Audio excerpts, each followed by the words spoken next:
Itinuring ng ilang mambabatas na isang magandang halimbawa ang pamumuno ni Senate President Pro Tempore Panfilo Ping Lacson sa investigasyon ng mataas na kapulungan laban sa flood control scandal.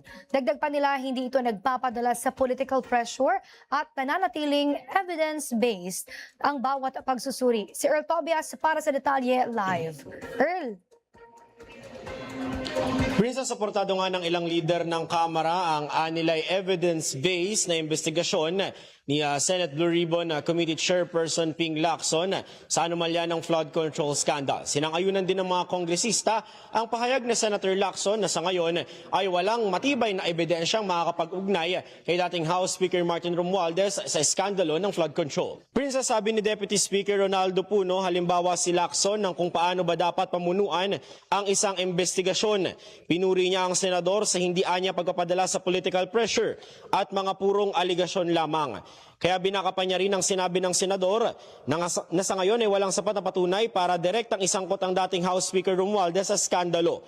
Dahil kung babalikan niya, wala namang ibang nagdawit kay Romualdez bukod kay Orly Goteza na agad ring napag-alaman ng korte na nameke ng kanyang sinumpaang salaysay. Yan din ang binigyang diin ni House Assistant Majority Leader Zia Alonto Adyong. Aniya, nararapat lang ang evidence-based na approach ni Senator Lacson sa mga investigasyon. Dahil ano nga naman raw ang uusisahin sa isang aligasyon kung wala namang maipakitang ebidensya, totoong dokumento bilang patunay rito. Bilang suporta rin kay Senator Lacson, nanawagan si Deputy Speaker Paulo Ortega na sana itigil na ang pamumulitika ng ilan sa gumugulong na investigasyon at hayaan ng mga institusyon na malayang gawin ang kanilang trabaho.